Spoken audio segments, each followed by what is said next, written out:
Bismillahirrahmanirrahim. Dear students, Assalamu alaikum. This is your tutor Ali Shahab, and today we are going to have another lecture on English essay. So, dear students, आज जो है हमने दो topics select किए हैं. The first one is the basic topic regarding the civil judge exams, क्योंकि बहुत कम ऐसा हुआ है कि civil judge का एग्जाम हो और law relevant essays आपको ना पूछे जाए. So, किसी न किसी एंगल से वो law relevant essay पूछता जरूर है. रूल ऑफ लॉ एक इंतहाई बेसिक जो है इसके अंदर टॉपिक है जो अगर डायरेक्टली पूछा ना भी जाए तो कहीं ना कहीं इन्वॉल्व जरूर होता है. So our first essay is the rule of law and its importance in society, and the second essay we shall discuss would be the right to privacy in the digital age. क्योंकि इस मौजू पे अभी तक पूछा नहीं गया किसी भी इम्तहान में, और रिसेंटली अगर देखा जाए तो आपके सिविल जज के इम्तहान में ये एक डिफरेंट टॉपिक उठाया जा सकता है. सो हमने यहाँ पे जो साइबर क्राइम्स है और उसके अलावा ये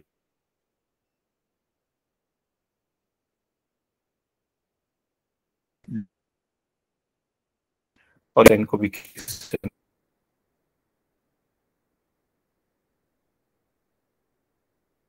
तरह यहाँ पे डिस्कस करना है. सो इन द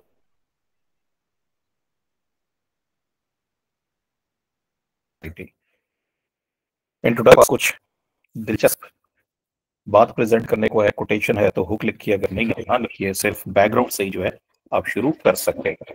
थीसिस के आगे भी थीसिस लिखना हरगिज जरूरी नहीं है, लिख देते हैं अच्छी बात है, नहीं लिखते कोई फर्क नहीं पड़ता, मगर आउटलाइन के अंदर डेफिनेटली एग्जामिनर को हम थोड़ा सा अकोमोडेट करते हैं. सो इस सारे ऐसे का लुब्बे लुबाब क्या है? The rule of law is essential. देखिए सवाल क्या पूछा है, rule of law and its importance in society.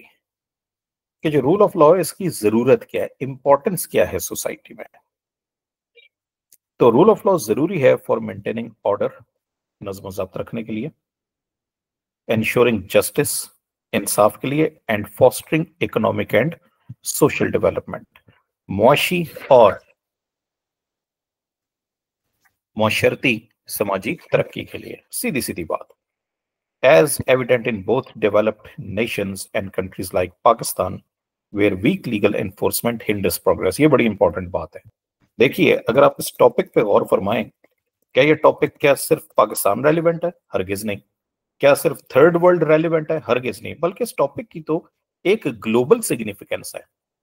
यानी पे यहाँ पे सिर्फ मैं पाकिस्तान की बात नहीं करूंगा, इस टॉपिक को मैं सिर्फ पाकिस्तान के लेंस से नहीं देखूंगा, मैंने इसको एक ग्लोबल पर्सपेक्टिव से जो है डिस्कस करना है.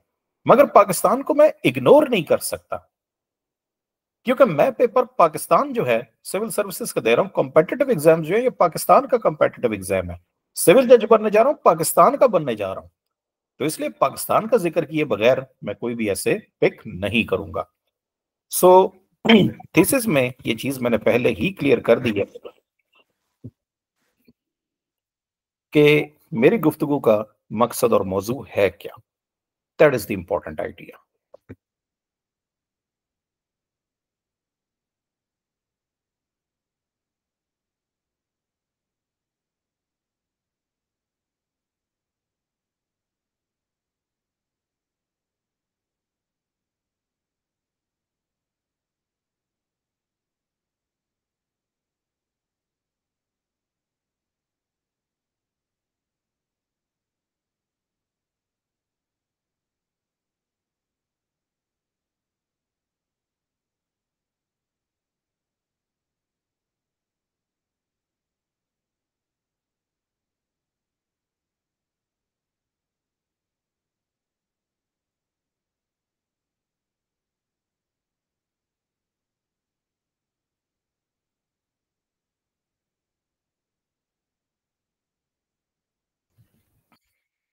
सो थीसिस के अंदर ये बात क्लियर कर दी गई है कि जैसा कि डेवलप्ड नेशन, तरक्की याफ्ता ममालिक, उसके अंदर देखा गया है कि law and order, rule of law कितना जरूरी है, बल्कि पाकिस्तान के अंदर भी उतना ही जरूरी है. क्योंकि असल मसला यहाँ पे क्या है कि जो लीगल इन्फोर्समेंट्स है, एजेंसीज जो हैं वो कमजोर हैं. Rule of law social stability के लिए कितना जरूरी है, एक थोड़ी सी इसकी यहाँ पे हिंट दी गई है कि रूल ऑफ लॉ जहाँ पे होता है तो डेफिनेटली सोशल स्टेबिलिटी भी होती है, फेयरनेस और इंडिविजुअल राइट्स प्रोटेक्ट होते हैं, एग्जाम्पल जो है स्कैंडिनेवियन कंट्रीज की है, जहां पे स्ट्रॉन्ग लीगल फ्रेमवर्क्स हैं।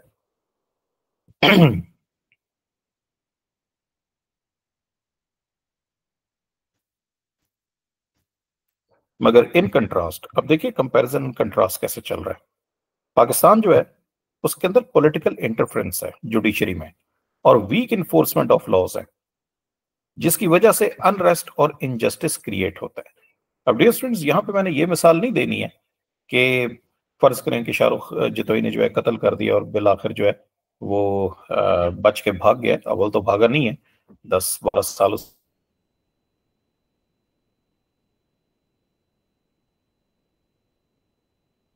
उसका केस चला है, ठीक ठाक उसने सब। मैंने मिसाल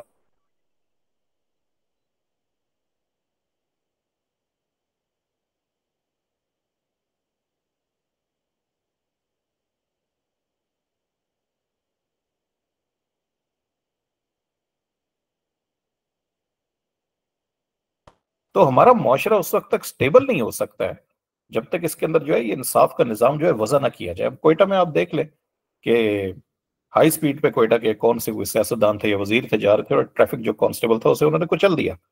उसकी फैमिली ने भी जो है खून बहा की रकम ली, क्योंकि ना भी लेते तो फिर बेचारे क्या करते।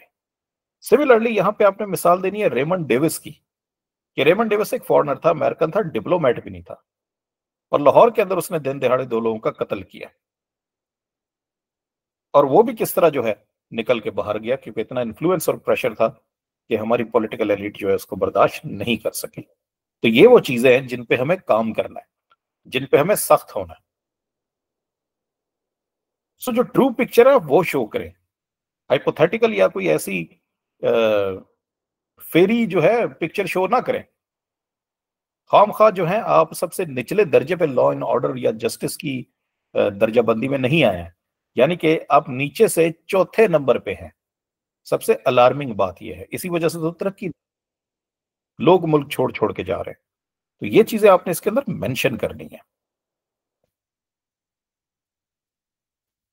Number 3, economic growth and the rule of law. Economic growth का क्या ताल्लुक है रूल ऑफ लॉ से? A stable legal system attracts investors and promotes economic growth।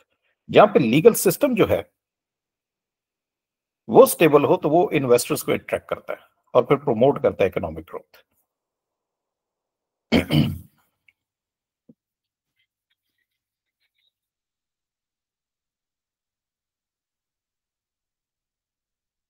So definitely अब अगर सबसे ज्यादा इन्वेस्टमेंट बांग्लादेश में हुई थी, पाकिस्तान से इन्वेस्टर बांग्लादेश चले गए, तो वहां पे जाहिर है लॉ एंड ऑर्डर था, स्टेबल लीगल सिस्टम था। इसी तरह आप इन्वेस्टमेंट देखें, सऊदी अरेबिया ने जो है $100 बिलियन की इन्वेस्टमेंट कर रहा है, वो इंडिया में कर रहा है, हमारे पड़ोसी में कर रहा है, हमारे दुश्मन में कर रहा है।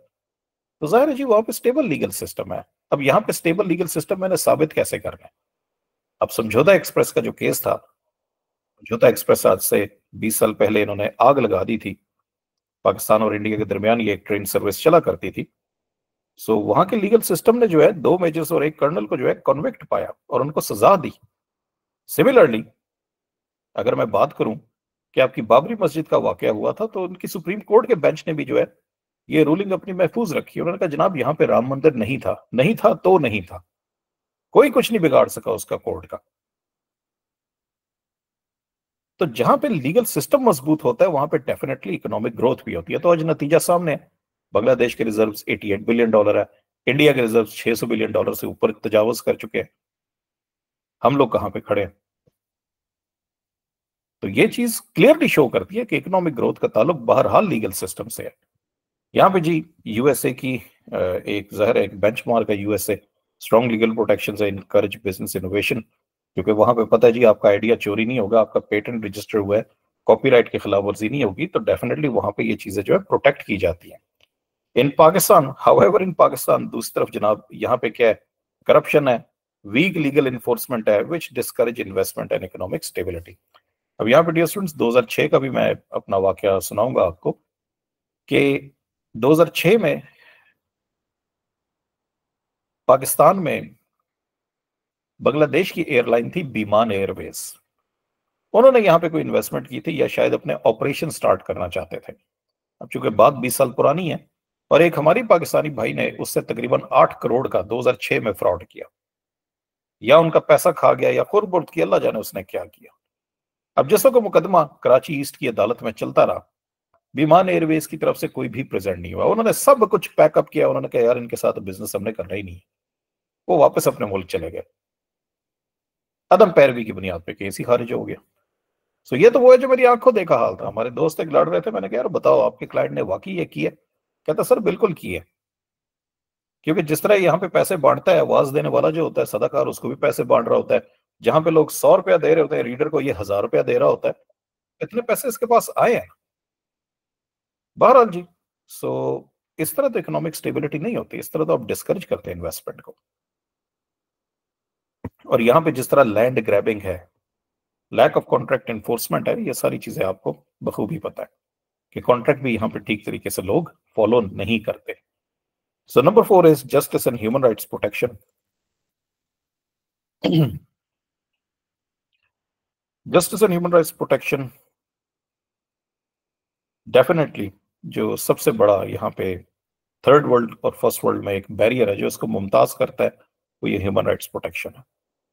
Rule of law prevents human rights abuses and protects marginalised groups. Example क्या है? In developed nations like Canada, human rights are safeguarded through strong legal systems. उन्होंने इस चीज की परवाह नहीं की कि इंडिया बहुत बड़ी इकोनॉमी है, जिसमें कि एक सिख उनका जो है शहरी मारा गया और उसमें इंडियंस जो है मुलविस हुए, उसने कोई रियायत नहीं की। However, in Pakistan, such issues as delayed justice, weak prosecution in cases, and violence against women and discrimination against minorities highlight the need for stronger legal protection. तो यहाँ पे ह्यूमन राइट्स का ताज़ा ताज़ा वाकया सुन ले। रजब भट्ट के पीछे अब सारी दुनिया पहुंच गई है, पड़ गई है। हालांकि उसने कोई ऐसी बात ही नहीं की। परफ्यूम का नाम 295 रखा है, हिट इज अ नंबर। उसको कैसे एक अंदाज में 295 सी से जोड़ा गया और उसी अंदाज में जनाब एक प्रोपोगेशन की गई। सो अब ये जो है हमारे बयान से बाहर है। सो इलिटरेसी की वजह से और मिस इंटरप्रिटेशन ऑफ रिलीजन की वजह से पाकिस्तान जो है एक बर्निंग पॉट है और दीज इश्यूज। तो यहाँ पे उस तरह लीगल प्रोटेक्शन नहीं मिलती है। सबसे आसान तरीका, आप सब वकला बैठे हैं, सब बेहतर तरीके से जानते हैं। अब यहाँ पे रावलपिंडी में भी उस गालबन रावलपिंडी का वाकया, गुजरांवाला क्या, कि जो बैंक का गार्ड था उसने उधार मांगा, पैसे मांगे, कर्जा मांगा, उसने मैनेजर ने रिफ्यूज कर दिया, उसने उसे गोली मार दी और उस पर जी चार्ज क्या लगाया जी, इसने तौहीन की थी। और जी बाहर जी वो बैंक का गार्ड यूनिफॉर्म में जो है झूमता झूमता आ रहा है कि जी मैंने बड़ा नेक काम किया। यानी कि यहाँ ये सबसे आसान तरीका है किसी आदमी को भी विक्टिमाइज करने का।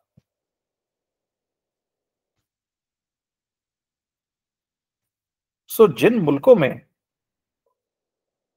ये चीजें नहीं है, डेफिनेटली वहां पे भी तरक्की नहीं हो सकती। So dear students, these are the outlines. आपने जो है 3 यहाँ पे मेन पैराग्राफ डेवलप करने हैं। ऑर्डर के लिहाज से the rule of law and social stability. फिर उसके बाद इंश्योरिंग जस्टिस। तो इंश्योरिंग जस्टिस बेसिकली ये पॉइंट दूसरा था जो मैं नीचे लिख बैठा हूँ। Ensuring justice, justice and human rights protection, ये नंबर 2 पे आना चाहिए था। Must be over here.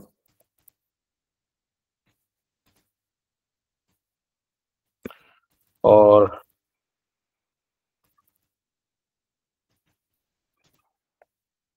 Economic growth की बात हमने थीसिस में चौथे नंबर पे की थी, तो डेफिनेटली ये भी चौथे नंबर पे ही आएगी। सो जिस तर्ज पे आपने थीसिस लिखा है उसी तर्ज पे आपने पैराग्राफ भी कनेक्ट करना है। सो rule of law is essential for maintaining order, comma ensuring justice, comma and fostering economic and social development.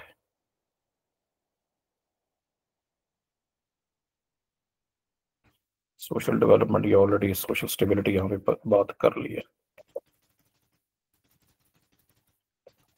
Fostering economy, 3 बातें हमने यहाँ पे रखी।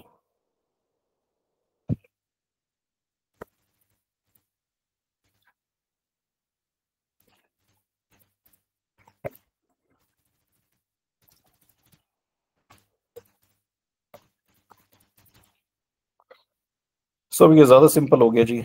मेंटेनिंग सोशल स्टेबिलिटी, तो rule of law and social stability, इसको भी rule of law and social stability, दूसरा ensuring justice, तो यहाँ पे justice and human rights protection, और तीसरा था यहाँ पे एंड फॉस्टरिंग इकोनॉमी, और इकोनॉमी को बेहतर करना, और यहाँ पे economy economic growth and rule of law. तो सबके साथ रूल ऑफ लॉ मैंने लिखा है कि रूल ऑफ लॉ का किरदार है, कनेक्शन है किसके साथ, इकोनॉमिक ग्रोथ के साथ। So dear student, that is the outline. Conclusion के नीचे कुछ लिखने की जरूरत नहीं है, बाकी जो एसे का सैंपल है वो एज इट इज उसी तरह ही है। अब यहाँ पे मैंने डियर स्टूडेंट सिर्फ आउटलाइन ही डिस्कस की है। अब इस आउटलाइन में आपको जुबानी तौर पे मैंने तकरीबन सारी गाइडलाइंस फराहम कर दी हैं। सो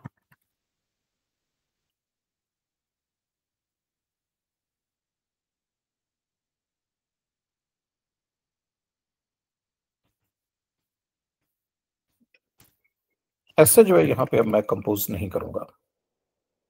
पहला जुमला तो मैंने आपको दे दिया।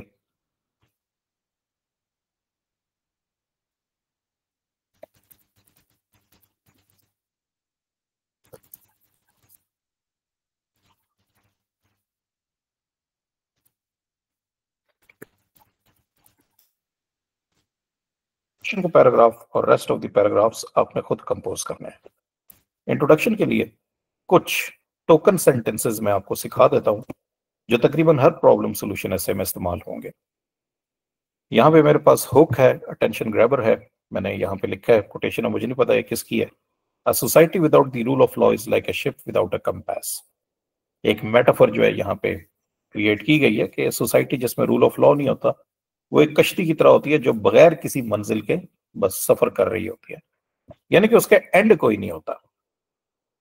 द रूल ऑफ लॉ है क्या? Ensures that laws apply equally to all, maintaining order and fairness. तो रूल ऑफ लॉ से मुराद क्या है? ये इस चीज की यकीन दहानी कराता है कि कानून सब पे बराबर उनका इतलाक होता है, मेंटेनिंग ऑर्डर एंड फेयरनेस, जिससे इंसाफ का बोलबाला होता है। अब यहाँ पे कुछ टोकन सेंटेंसेस ऐसे हैं जो हर ऐसे हर प्रॉब्लम सोल्यूशन ऐसे में फिट हो जाते हैं, वो यहाँ पे भी आपको मैं लिख के दे देता हूं।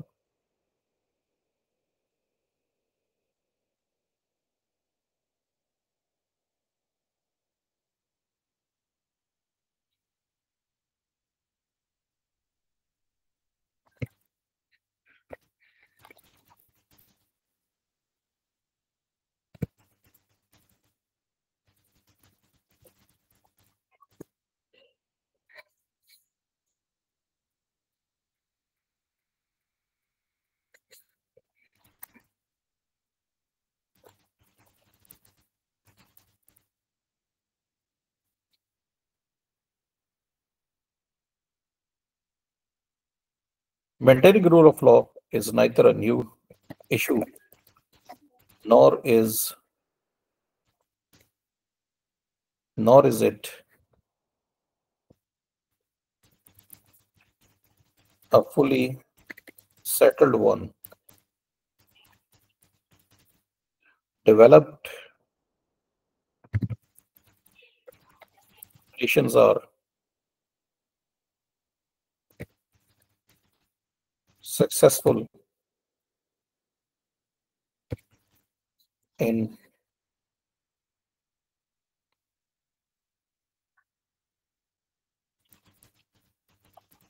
maintaining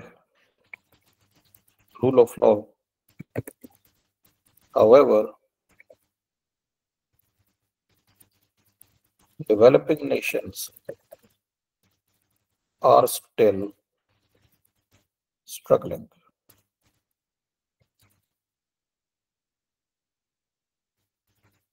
Unfortunately, Pakistan is one of them. बदकिस्मती से पाकिस्तान में भी उनमें से एक है।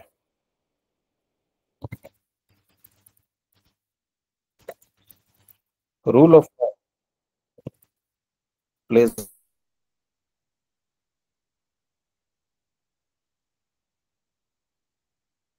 a critical role in, अब आएगा बेटा thesis.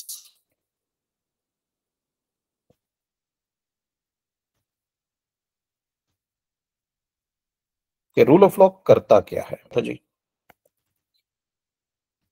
ह्यूमन राइट्स प्रोटेक्शन, जो हमने थीसिस में लिखा था, एंश्योरिंग जस्टिस, इसको भी जरा स्पेसिफिक कर देते हैं, maintaining social stability,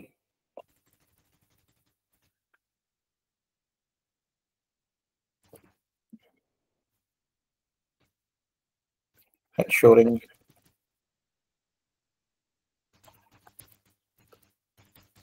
human rights protection and fostering economy.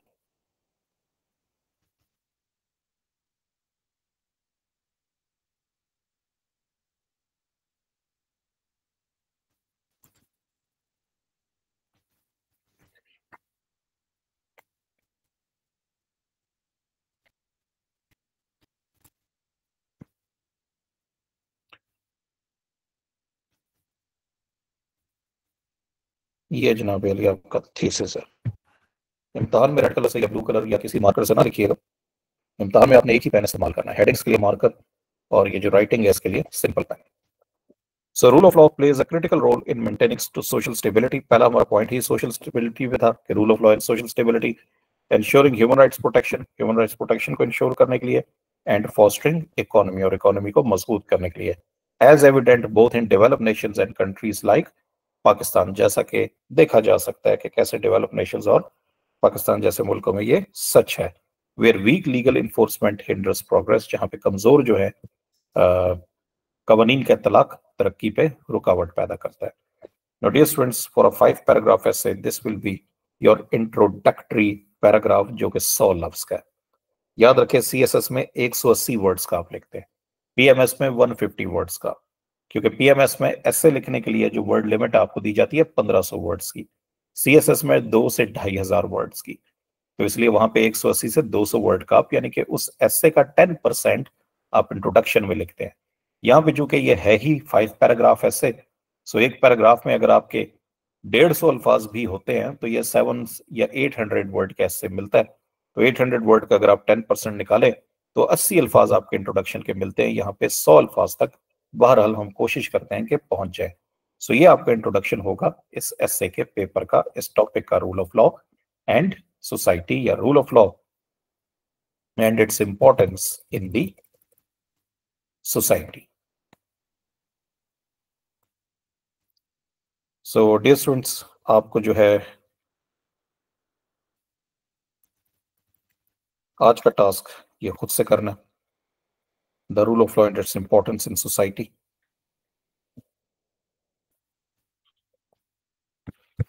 आपके व्हाट्सएप पे मैं ये शेयर कर देता हूं, आज और कल का दिन आपके पास है। आपने इसी पे ही पूरा एक ऐसे यानी 5 पैराग्राफ ऐसे डेवलप करना है, और जो बातें हमारी अभी जुबानी हुई हैं यही सारी बातें आपने उसके अंदर मेंशन भी करनी है।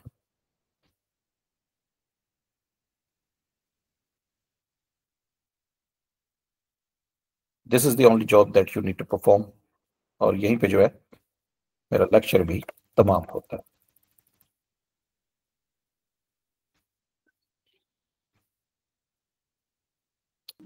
जिस टास्क के बारे में कोई कंफ्यूजन है सर, ये जो बातें आपने बताई हैं वो अगर काइंडली दोबारा रिपीट कर दें।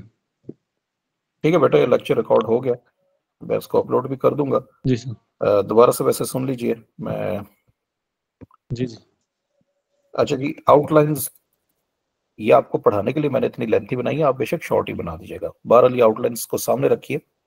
इंट्रोडक्शन वाला जो मरहला है ये तो मैंने आपके लिए पूरा कर दिया।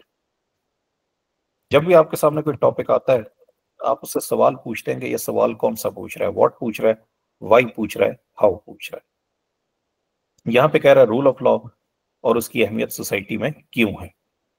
यहाँ पे डेफिनेटली वो सवाल पूछ रहा है क्यों, why it is important. So why it is important? Rule of law is important for maintaining social stability, ensuring human rights protection, and fostering economy. इन 3 वजूहात की वजह से रूल ऑफ लॉ जरूरी है।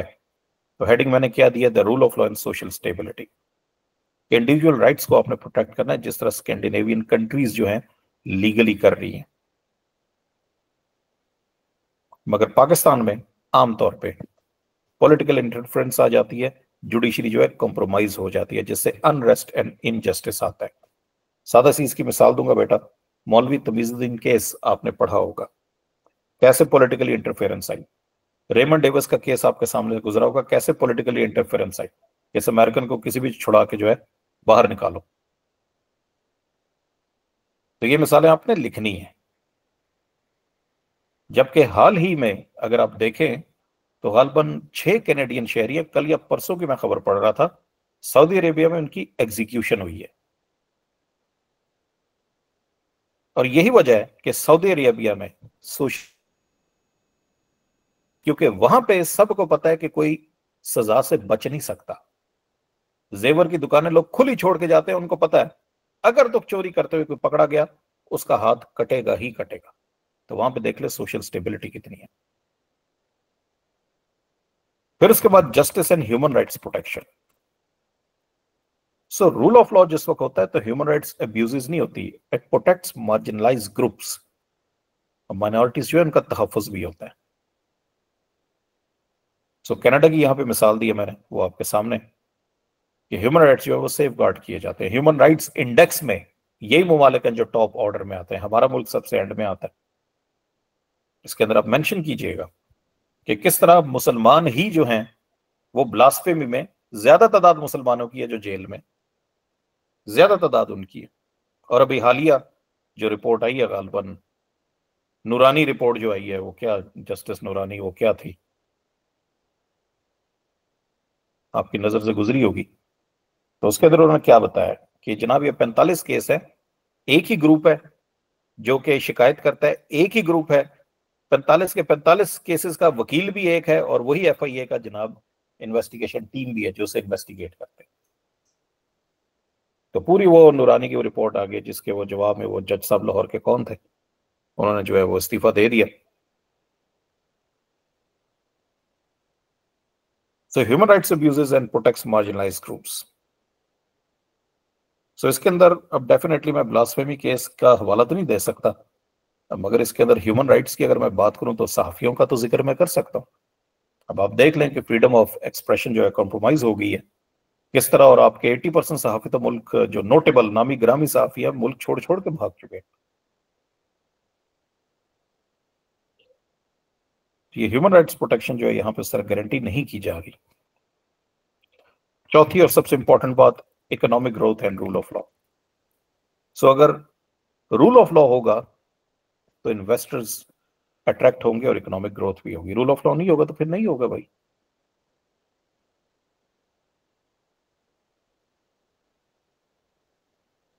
सबसे दुनिया में बिजनेस अच्छा किधर जा रहा है, यूएसए अट्रैक्ट कर रहा है। सारे बिजनेस, सारे इनोवेशन, सारे आइडियाज, हर साल 400 पेटेंट यूएस से निकलते हैं, और तो किसी मुल्क के पास नहीं है, क्योंकि पता है कि वहां पे लीगल प्रोटेक्शन जो है वो बहुत ज्यादा है। हावेवर पाकिस्तान के अंदर वीक लीगल इन्फोर्समेंट है, आइडियाज चूरे हो जाते हैं, इन्वेस्टमेंट डूब जाती है, लैंड ग्रैबिंग कितनी ज्यादा है, कॉन्ट्रैक्ट यहाँ पे उस तरह इन्फोर्स नहीं होता है। एक विमान एयरवेज का केस मैंने आपको सुना दिया। सो रूल ऑफ लॉ जो है इकोनॉमिक ग्रोथ को स्ट्रेंथन करेगा। तो यही सारी चीजें आपने इस पैराग्राफ के अंदर लिखनी है, 150 वर्ड से ऊपर लिखने की जरूरत नहीं है। और कंक्लूजन आउटलाइन के नीचे कुछ भी नहीं लिखते, कंक्लूजन में सारे ऐसे की समरी होगी, टू कंक्लूड।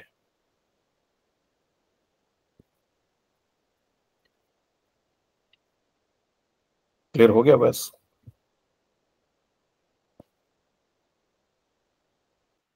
जी सर, ठीक है। ओके।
सो ठीक है डियर स्टूडेंट्स, आज का टास्क यही है।